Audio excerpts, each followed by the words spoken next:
Fait cuire manger, baigner, nettoyer la case sont des actes quotidiens incontournables. Ils deviennent pénibles, voire impossibles pour les grands mondes qui ont perdu certains de leurs moyens, mais qui aimeraient quand même rester sur leur lieu habituel de vie. À La Réunion, le nombre de grands mondes qui y a un peu à bout a fortement augmenté entre 2010 et 2011. Le Conseil général dispose-t-il de moyens pour permettre leur maintien à domicile? Alors, le maintien à domicile des personnes âgées est un acte stratégique pour le Conseil général, puisque ce que l'on souhaite, nous, c'est que les personnes âgées restent sur leur lieu de vie, sur des lieux qui comportent des souvenirs pour elles.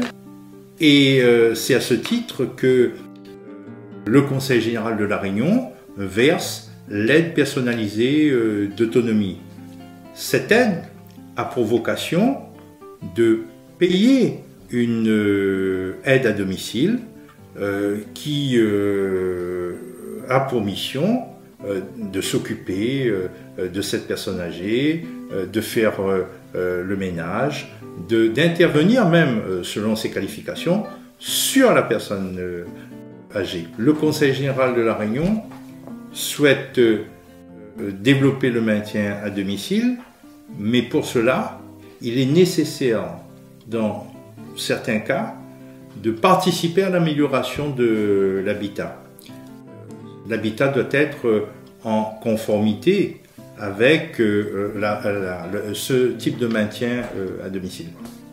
Dans certains cas, le maintien à domicile nécessite donc un logement adapté. Et nous souhaitons la participation de tous les bailleurs sociaux pour que cette formule perdure et se développe. L'APA est une aide départementale, qui veut dire aide personnalisée à l'autonomie, qui est destinée aux personnes âgées de plus de 60 ans, qui sont donc en perte d'autonomie. Cette perte d'autonomie va être évaluée par une équipe médico-sociale du département et qui va élaborer ensuite un plan d'aide qui va vraiment coller à la réalité de la personne âgée, en fonction donc de son degré de dépendance et de son entourage familial et de son habitation, de sa situation géographique, de ses ressources. Donc c'est vraiment une aide qui colle à sa réalité et qui va être servie le plus souvent sous forme d'aide humaine. Donc une personne va venir chez vous, va vous aider à faire ce que vous ne pouvez plus faire seul. Par exemple, s'habiller, se laver, se nourrir. Elle peut aussi être servie sous forme d'aide technique, par exemple du matériel pour incontinence, des barres d'appui, des sièges de douche, la téléalarme pour les personnes isolées, etc. Cette aide n'est pas soumise à conditions de ressources. Par contre, si la personne a des moyens supérieurs à un décret fixé chaque année, cette année c'est 710 €, elle devra participer à son APA. Encore une fois, c'est une participation qui est peu importante. L'APA n'est pas soumise à recours sur succession et elle est contrôlée par contre par le département dans son utilisation. L'APA concerne aujourd'hui environ 12 000 bénéficiaires et représente un budget de 80 millions d'euros.